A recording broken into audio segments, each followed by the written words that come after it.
Bom dia, boa tarde, boa noite, dependendo da hora que você estiver vendo esse vídeo, do dia, em que lugar você estiver vendo. Vamos começar mais uma resenha prometida por mim, vem falando sobre este livro, tanto lá no Facebook quanto lá no Instagram.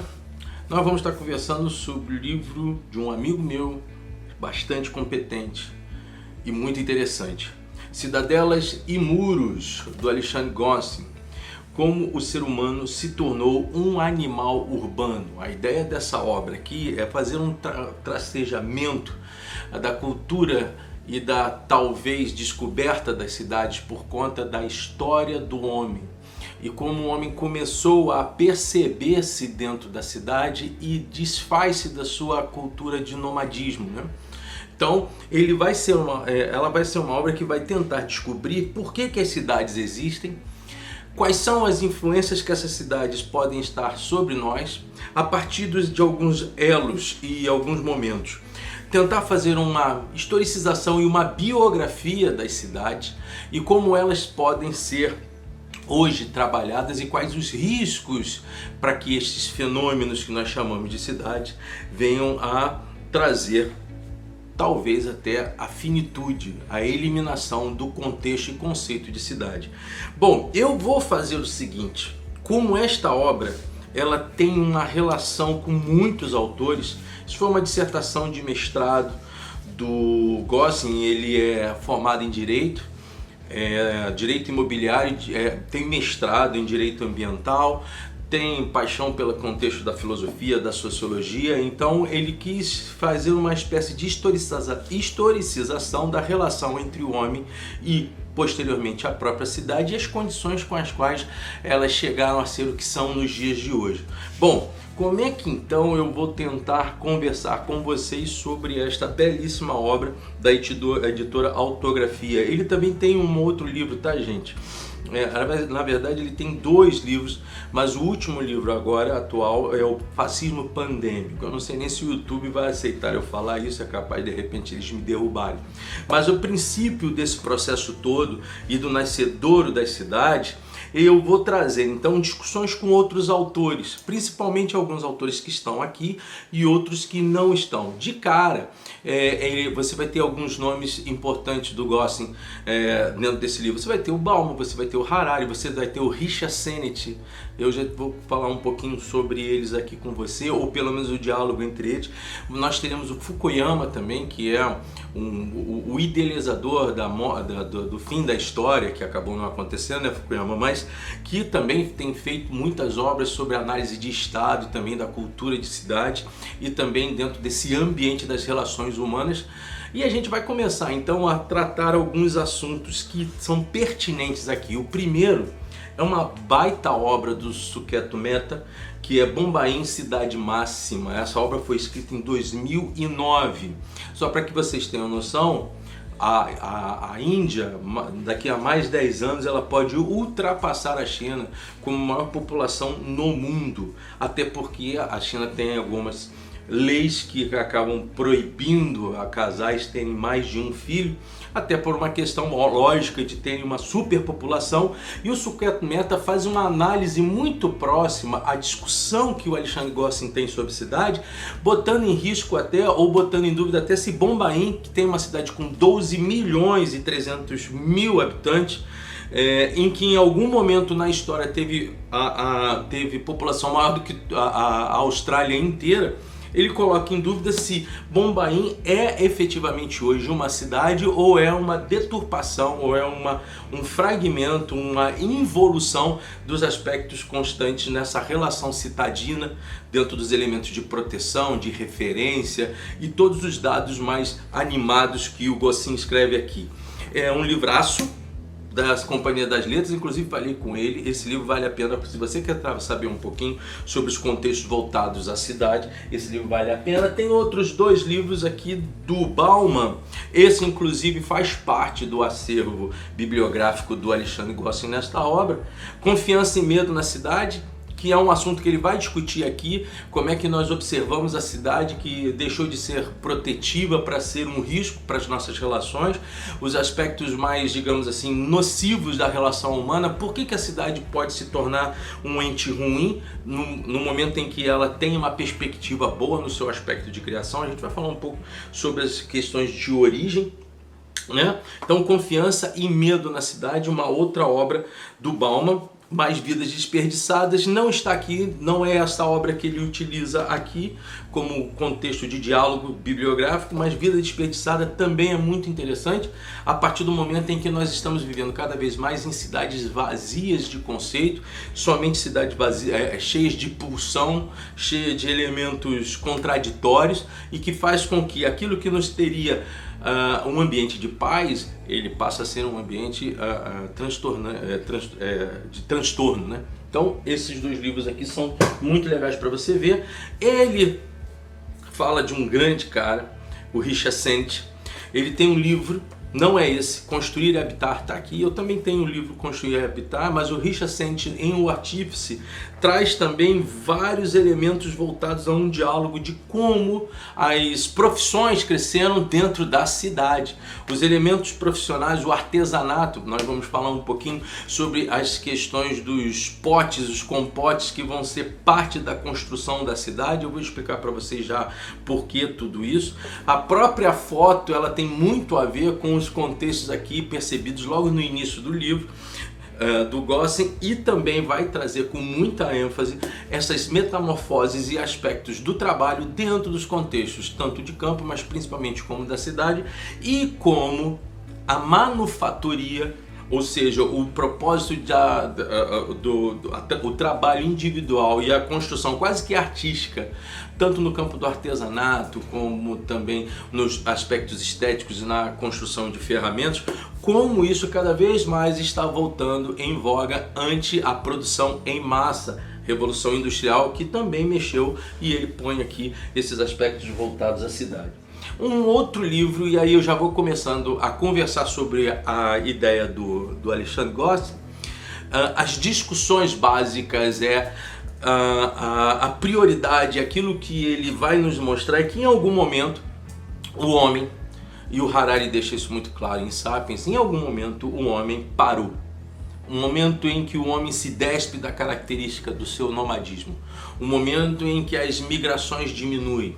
Esses momentos eles são interceptados por um processo que vai gerar a construção de cidades, e vai gerar as cidades a partir de tribos, aldeias, e uma construção também de uma estrutura social dentro dessa cidade.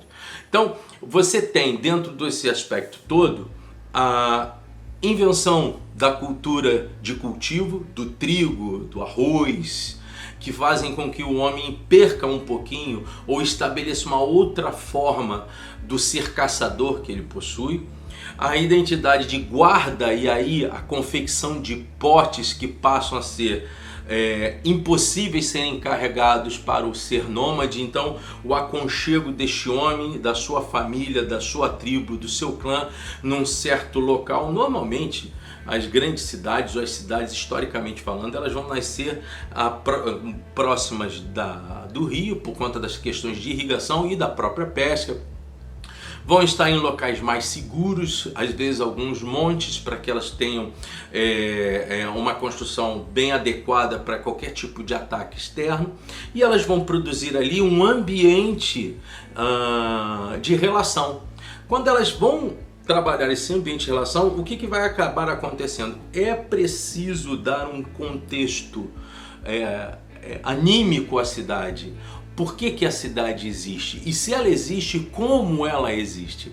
E ele mergulha logo de cara tentando alinhar a ideia da democracia como um aspecto na Grécia clássica das construções sob o contexto da cidade. Então tem dois livros que eu acho muito interessantes no diálogo. Esse aqui do Werner Keller é um tijolinho que é Paideia, a formação do homem grego. O homem grego está muito ligado às suas cidades, às questões Por exemplo, se a religião se antecipa à cidade, ela toma mais força no meio dela porque ela passa a ser oficializada, seja nos seus espaços materiais, seja dentro das casas. A difusão e os contextos das relações e as necessidades de criar valores internos para que essa cidade possa produzir grandes cidadãos. Então a boa cidade é aquela que vai, dentro do contexto do qual o Gossen vai demonstrando, não é mais aquela que tem apenas os caçadores, não é aquela que apenas tem um líder de tribo, um líder de clã, mas é aquela que se considera um forno para uma cidadania sadia. E a paideia, o contexto de paideia, o próprio termo da paideia, ele se expressa de forma muito próxima a tudo aquilo que o Gossen está colocando aqui logo de início, pensando aqui sobre cidadania. Quando você tem se você tem um fortalecimento dos processos das relações na cidade, inclusive com a pulsão da religião e com a pulsão dos mitos, com a pulsão das relações, você vai ter em Roma aquilo que nós entendemos como direito para o Ocidente. Então aqui se trata da cidadania, aqui se trata da urbanidade. As cidades, então, elas têm disposições diferentes segundo os seus momentos e, digamos assim, as suas evoluções. Mas paideia, esse livro do Werner Keller, ele vai se alinhar muito à conversa que o Gossen tem aqui, inclusive se você gosta de ler livros e descobrir novos autores, eu sugiro que você tenha esse livro em mãos, que ele te sugere aqui uma penca. Eu vou citar alguns aqui que eu gosto muito. O Goldstein, o Giddens, Anthony Giddens, também gosto muito dele. Tem esse, deixa eu ver se eu acho ele aqui, Armando, aqui ó, o Dennett, também gosto muito das obras de Dennett, principalmente esse Formigas, Terrorismo e Fantástico Poder dos Memes, que é inclusive citado ali pelo livro quando vai trabalhar os contextos de memes no sentido das cidades. Mas o mais importante dentro desse aspecto todo é a posição da biologia, que nos mostra que não somente nós somos construtores de cidades. Então as formigas têm os seus formigueiros, os cupinzeiros, você tem as colmeias das abelhas, onde estas pessoas, elas agregam valores de relação e sabem cada uma o que fazer e como fazer. É interessante dizer que dentro de uma colmeia, dentro de um cupinzeiro ou dentro de um formigueiro, não existem embates. Há um respeito muito claro de todas as condições e de todas as formidades dentro desses ambientes. Este é um grande desafio para a humanidade. Como é que nós conseguimos viver na cidade dentro de uma autonomia e ao mesmo tempo dentro de um contexto cívico, dentro de um contexto legal, dentro de um contexto filosófico, e podemos a partir daí considerar na cidade um ponto de crescimento, de evolução e, digamos assim, de apresentação dos aspectos das relações citadinas. Um outro livro que eu sempre falo dele, qualquer dia eu terei que tomar vergonha na cara e trazer esse livro, mas gente, ele é muito grande. Eu de vez em quando abro para lê-lo, vou lendo. Eu tive esse livro nas mãos há coisa de 6 anos atrás, se eu não estou enganado. O li quando ainda se discutia sobre essa obra. A edição dele, se eu não estou enganado, é de 2010. Eu não me lembro agora exatamente, mas Vida e Morte da Democracia, do John Kane. O John Kane tem uma clara avaliação bombástica até com relação ao próprio livro Cidadelas e Muros. Para ele, nem a democracia, muito menos as cidades, podem ser observadas como uma invenção dos gregos, e sim como uma costura histórica a partir da própria humanidade, indo muito antes até do período clássico grego. E ele determina este tipo de posição e vai tentar trabalhar a partir desses elementos, não exatamente as cidades, mas como você pode caracterizar contextos democráticos amparados pela história do homem. É muito legal que você tenha essas duas obras e faça uma composição entre elas. É claro que cada uma tem a sua espessura, mas o fato do Gossen trazer esse livro lhe parecer um pouco menor, não diminui a competência e o conteúdo dele, com alguns insights muito importantes para qualquer estudante dentro das razões da sociologia das cidades, dos contextos da sociedade, dos não lugares, dos conflitos e das formações de cidades talvez cada vez mais injustas na sua própria plenitude, injustas nas suas próprias relações, com vários mundos dentro dela. Lembra que, e eu não estou com esse livro na mão, mas eu me lembro que na década de 80, ante os problemas que a cidade do Rio de Janeiro encontrava com a violência que tem até hoje, o Zueni Ventura escreveu uma obra espetacular chamada Cidade Partida. Como nós, principalmente nós cariocas que vivíamos mais a década de 80, 90, sabíamos que os túneis como Rebouças e Dois Irmãos, eles dividiam a cidade em dois aspectos. Infelizmente hoje o Rio de Janeiro é uma cidade unificada, mas no pior aspecto possível, dentro dos piores costumes possíveis, dentro de atitudes milicianas, dentro da questão do tráfico, uma violência que poderia ser recuperada ou poderia ser transformada a partir de experiências que tivemos, por exemplo, na Colômbia, na cidade de Medellín, na cidade de Cali, e que também são duas. Tem uma série, Narcos, que seria muito legal você estar ouvindo. Se você estiver ouvindo um ronquinho, gente, vocês não vão acreditar não, é o Calvino que está dormindo aqui do lado, meu cachorrinho, meu shih tzu, e está dormindo de uma forma bastante relaxada. Essas duas séries, ou essas duas cidades, melhor, demonstram algumas questões que o próprio Gossen destaca aqui, que é justamente a fundamentação da cidade como recuperadora do seu próprio veio de vida. Então, o que você aqui? As cidades que tornam-se locais de segurança, e que perdem essas características, será que elas perdem essas características porque elas são por elas mesmas? Será que elas são espaços artificiais? Ou elas são um conjunto de seres viventes que podem também, da mesma forma que deformá-las, reconstruídas? Um outro cara que eu já tinha falado sobre ele, em um livro que, além daquele que o Gossen escreve, um outro livro muito interessante para bater um papo com os aspectos inseridos no livro do Gossen, é Ordem, Decadência e Política, do Francis Fukuyama. Ele tem o primeiro livro desse livro, que esse veio proceder de forma segunda, são as origens da ordem política. E tem um trato interessante quando vai se discutir as transformações da cidade aqui dentro. O Gossen traz justamente a queda de Roma e como isso inverteu o processo das cidades, a Idade Média, o surgimento dos feudos e as construções inclusive de barreiras físicas, que são muros, castelos, grandes estratégias consideráveis para a proteção da cidade.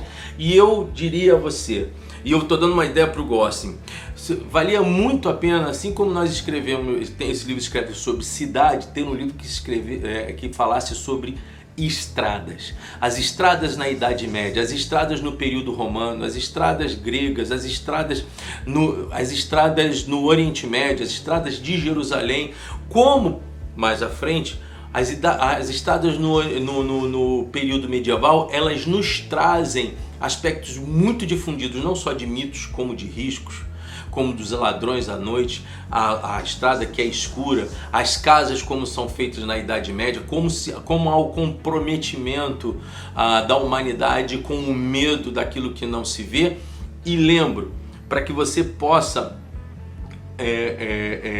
ver o que eu estou dizendo, vale muito a pena ver um filme chamado Vila. A Vila é um filmaço que você vai conseguir entender mais ou menos alguns aspectos inseridos naquela aldeia do século XVIII, as constituições, as construções de um clima mitológico, dos objetos fulcrais de uma sociedade e dentro dos seus elementos morais, as condições e as transformações que se dá dentro dessa sociedade e os mitos, como os mitos fazem parte das cidades, como os mitos fazem parte dos contextos de dosagem, como eles ajudam inclusive a orientação e autoridade dos chefes das cidades, até como um propósito de dar uma ordenação a uma juventude e dar uma ordenação a uma, talvez, harmonia, né? Então, esse livro aqui, ele vale a pena.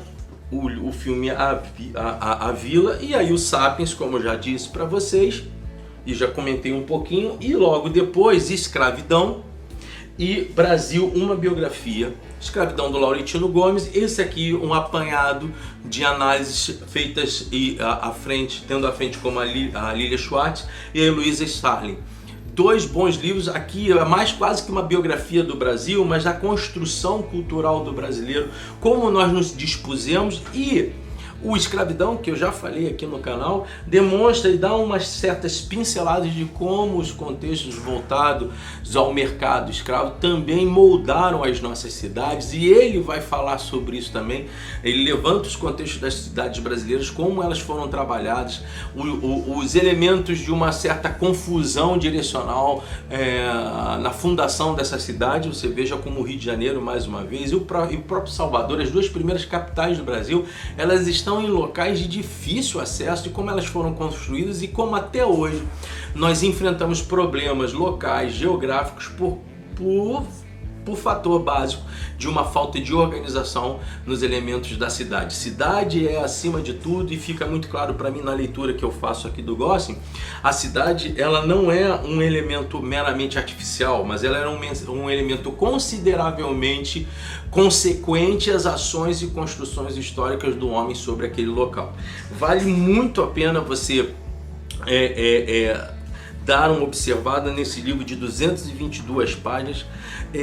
Dá-lhe também, você dá uma enxergada no contexto de cidade pós-moderna, dentro dessa orientação e a contextualização de um mundo que se transforma, de aspectos que são modais mesmo, as transformações dos elementos familiares, as entidades, os aspectos ideológicos dentro da cidade, como eles podem subvertê-la, como eles podem fortalecê-la. Eu garanto a vocês que a ideia que o Gossen traz aqui, num livro belíssimo que você consegue ler em um final de semana, mas precisa ter tempo, porque ele é denso por dentro, vai facilitar a todos nós a observação muito clara do que nós somos hoje e quais são os grandes dramas e riscos que nós, principalmente no Ocidente, sofremos nas construções de nossa cidade. Eu vou citar aqui, existe um espaço que eu grifei, tá aqui. Muito interessante que o Gossen nos lega, que está inserido sobre o aspecto do direito. Se de algum modo há imensa insatisfação com os rumos das cidades contemporâneas, a resposta também está no passado e no direito. O que o direito deve à sociedade produzir e aplicar para ter a cidade que almeja? E que cidade almeja? Uma cidade digna, de certo, mas uma cidade indigna seria capaz de produzir um ordenamento jurídico decente, ainda após aplicá-lo decentemente? Se, como os gregos diziam, compete à polis produzir bons cidadãos e compete aos cidadãos produzir uma polis justa, de onde partir quando a cidade tem um vultuoso mostras de injustiças para com seus cidadãos? Nós vivemos sob esse alerta que o Gossen nos deixa no final do trabalho, entender que as cidades brasileiras, elas são um comprometimento muito grande com injustiças desde o seu início, desde as suas concretudes, desde as suas inaugurações, desde as suas edificações. As cidades que se dividem em supracidadãos e infracidadãos. Os elementos que fazem com que a gente perceba e a gente vê claramente que a justiça pode ou não ser justiça dependendo do citadino a qual esta ação tiver que ser concorrente. O Brasil, ele não é uma nação injusta, ele é um espaço territorial que produz e que tem inúmeras cidades que se comprometem com a injustiça das relações. O Estado, ele é terceiro diante da relação que nós temos com o dia a dia. A nossa relação se dá com a cidade e não com o Estado. Nós só pensamos no Estado e nós só questionamos o Estado quando se inverte aquilo que se pensa da cidade e nós percebemos que nesta própria cidade elementos de extrema injustiça nos fazem considerar que o aprumo do Estado e as ações, sejam em qualquer um dos seus tentáculos, estejam motivando os grandes erros e grandes injustiças dentro do nosso locus residente. Vale muito a pena. Cidades e Muros, Gossen muito bom o teu livro. Ele está lançando uma nova obra por aqui. Eu não quis falar muito mais coisa, mas eu digo a vocês para focar, por exemplo, os contextos do renascentismo, a ideia do contrato, a ideia das propriedades particulares, essas ações todas que são, na verdade, motivadoras das transformações dos contextos e das luzes de ambiente das cidades, sejam elas as cidades europeias e sejam aquilo que depois veio acontecer nas Américas. Lembrando que são cidades, sim, e tem elementos clássicos da cidade, aquilo que veio antes do período grego, e principalmente aquilo que se foi achado pela Europa aqui na América, como os incas, como os maias, aquilo tudo eram cidades. Todos os elementos clássicos disso, da fragmentação e da sedimentação de contextos que nós podemos abordar e classificar como cidade. Mas quando ele começa a escrever, ele está querendo fazer uma análise dessa ocidentalização do termo e da constituição de cidades dentro de um emblema muito mais voltado às fases e às relações que nós vemos na Europa e depois, como consequência, no Brasil e na África. Vale muito a pena. Quero que você leia, participe, procure ver. Não é um livro caro de ter e é um livro muito bom de ler. Peço a você, se você estiver aí do outro lado, ainda não faz parte do canal, dá uma curtidinha, clica lá no sininho. A gente está crescendo de uma forma original, natural, nada artificializado. Participa com a gente lá no Instagram, participa com a gente lá no Facebook e mais. Indique para todos nós. Indique para nós aqui, o pessoal vem indicando, inclusive eu vou ler a indicação de uma galera. Semana que vem, provavelmente, eu vou falar sobre o Médico e o Monstro. Nós vamos conversar um pouquinho sobre a psique humana e esse antagonismo e essa polaridade entre sermos bons e ruins. Bom, no final, como eu sempre digo, supere-se, aprenda mais. Ler é bom. Virando as páginas, cidade e muros, cidadelas e muros, vale a pena. Você tem nas suas mãos e você buscar estudar e ler. Grande abraço, gente. Até a próxima.